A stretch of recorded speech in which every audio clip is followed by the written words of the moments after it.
ఆంధ్రులారా ఆలోచించండి. ఓటు వేసే ముందర ఒక్కసారి ఆలోచించండి. దేశం అంటే మనకు గుర్తొచ్చేది రాజధాని. అలానే ఏ రాష్ట్రమైనా సరే మనకు గుర్తొచ్చేది రాష్ట్ర రాజధాని.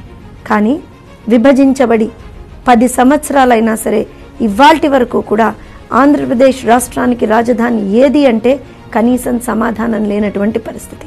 ఈ దుస్థితి మనకు అవసరమా? ఓటు వేసే ముందర ఒక్కసారి ఆలోచించండి. అలానే రాష్ట్రంలో ఉన్నటువంటి మహిళల దుస్థితి. గత 5 సంవత్సరాల్లో 30,000కు పైగా మహిళలు అదృశ్యమైనటువంటి పరిస్థితి ఆంధ్రప్రదేశ్ రాష్ట్రంలో. అలానే మహిళా రైతులు ఎవరైతే అమరావతి కోసం ఉద్యమాలు చేస్తున్నారో వాళ్ళ మీద జరిగినటువంటి ముప్పేట దాడి ఏదైతే చూసామో మనం, వాళ్ళని ఏ రకంగా హింసించారో చూసాం మనం. ఒక వివాహిత తన భర్త పిల్లలతో ప్రయాణం చేస్తూ ఉంటే ఒక రైల్వే స్టేషన్లో ఆ భర్త పిల్లల ముందరే తనని లాక్కెళ్లి అత్యాచారం చేసినటువంటి ఘటనలను చూశాను రాష్ట్రంలో మనం. ఒక రమ్య హత్యని చూశాను రాష్ట్రంలో మనం. హనుమాయమ్మ లాంటి ఒక మహిళని అకారణంగా ట్రాక్టర్తో తొక్కించేసి చంపేసినటువంటి ఘటనలను చూశాను రాష్ట్రంలో. సో ఇలాంటి ఒక దుస్థితి, మహిళల పట్ల జరుగుతున్నటువంటి హింస, ఇలాంటి పరిస్థితి అవసరమా ఆంధ్రప్రదేశ్ రాష్ట్రానికి? ఓటు వేసే ముందర ఒక్కసారి ఆలోచించండి. మీరందరూ కూడా ఇవాటి రోజున ఆలోచించాల్సినటువంటి విషయం పరిశ్రమలు. ఏ రాష్ట్రమైనా సరే అభివృద్ధి చెందాలి అనంటే, అభివృద్ధి చెందింది అంటే గుర్తింపబడాలి అనంటే ఆ రాష్ట్రానికి వచ్చినటువంటి పరిశ్రమలు, ఆ రాష్ట్రానికి వచ్చినటువంటి పెట్టుబడులు. కానీ ఇవాళ ఆంధ్రప్రదేశ్ రాష్ట్రాన్ని చూస్తే 5 సంవత్సరాల్లో కొత్త పరిశ్రమలు రాకపోగా ఉన్నటువంటి పరిశ్రమలు రాష్ట్రం నుంచి తరిమేసినటువంటి ఘటనలు. ఒక HSBC కావచ్చు, ఒక లులు గ్రూప్ కావచ్చు, ఒక అదాని డేటా సెంటర్ కావచ్చు, అమర్ రాజా కావచ్చు, ఇలా తీసుకుంటే వైజాగ్ లోని మిలీనియం టవర్స్ లో ఆ రోజున ఉన్నటువంటి ప్రతి ఒక్క స్టార్టప్ కంపెనీ ఇవాల్టి రోజున పారిపోయినటువంటి పరిస్థితి మనం రాష్ట్రంలో చూసాం. లక్షలాది మంది యువత ఉపాధిని కోల్పోయినటువంటి పరిస్థితి రాష్ట్రంలో చూసాం. కొత్త ఉద్యోగాల భర్తీ లేకపోగా ఉన్న ఉద్యోగాలను కూడా కోల్పోయినటువంటి పరిస్థితి రాష్ట్రంలో చూసాం. ఇలాంటి ఒక దుస్థితి, ఇలాంటి పరిస్థితి రాష్ట్రానికి అవసరమా? రాష్ట్రంలో ఉన్నటువంటి యువతకి అవసరమా? ఆలోచించండి. ఒక్కసారి ఓటు వేసే ముందర ఆలోచించండి. అలానే రాష్ట్రంలో ఉన్నటువంటి విద్యార్థుల పరిస్థితి. ఎవరైనా సరే విద్యార్థులు మంచిగా చదువుకోవాలి, ఉన్నత చదువుల్ని చదువుకోవాలి, ఉన్నత శిఖరాలని అధిరోహించాలి అని అనుకుంటారు. దానికి ఖచ్చితంగా వాళ్ళకి సహాయ సహకారాలు అనేటువంటివి అందుతూ ఉంటాయి. కానీ గత 5 సంవత్సరాల్లో ఆంధ్రప్రదేశ్ రాష్ట్రంలో పరిస్థితి ఏంటయ్యానంటే, చదువుకున్న యువత చదువు అయిపోయినా సరే కనీసం వాళ్ళు ఏవైతే సర్టిఫికెట్లు వాళ్ళకి రావాలో ఆ సర్టిఫికెట్లని కూడా తెచ్చుకోలేనటువంటి ఒక దయనీయమైనటువంటి పరిస్థితిలో ఉన్నారు. ఉన్నత విద్యని అభ్యసించాలి అనుకునేటువంటి చాలా మంది పిల్లలు దానికి సంబంధించి సరైన అవకాశాలు లేక కోల్పోయినటువంటి పరిస్థితి చూసాం. ఇలాంటి పరిస్థితుల్లో రాష్ట్రంలో ఉన్నటువంటి యువత అంతా కూడా కొత్తగా ఉపాధి అవకాశాలు లేక, చదువుకునే పరిస్థితులు లేక గంజాయికి, మద్యానికి, మత్తుకి బానిసలైపోయినటువంటి పరిస్థితి చూసాం. ఇలాంటి దుస్థితి, ఇలాంటి పరిస్థితి మన బిడ్డలకు అవసరమా? ఆలోచించండి. ఓటు వేసే ముందర ఒక్కసారి ఆలోచించండి.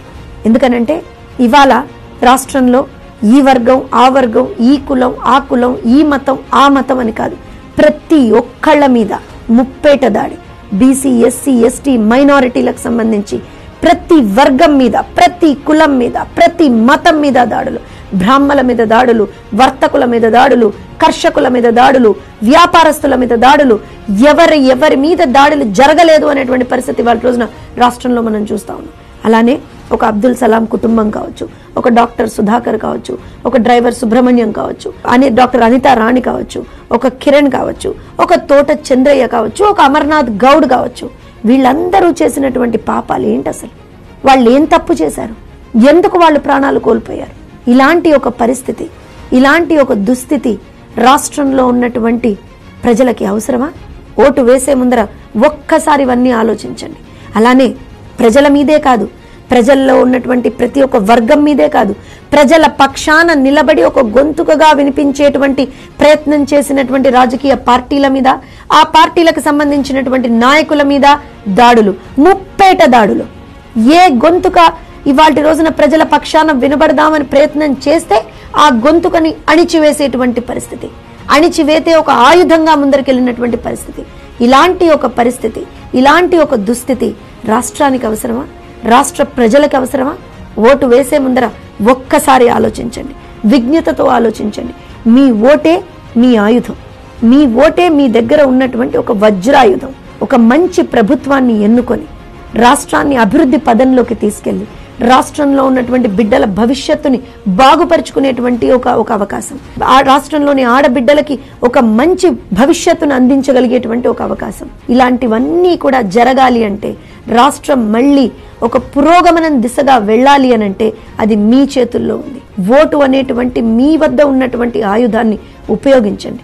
విజ్ఞతతో ఓటేయండి. ఖచ్చితంగా రేపు పొద్దున్న రాబోయే రోజున, ఎన్నికల రోజున అందరూ కూడా బయటికి వచ్చి ఓటేయండి. మీ గొంతుక అదే, మీ మాట అదే, మీ బలం అదే. రేపు పొద్దున ఒక మంచి ప్రభుత్వం రావాలి అంటే మీరు ఒక బాధ్యతని మీరు నిర్వర్తించాల్సినటువంటి అవసరం ఉంది. అదే ఓటు వేయాల్సినటువంటి అవసరం ఉంది.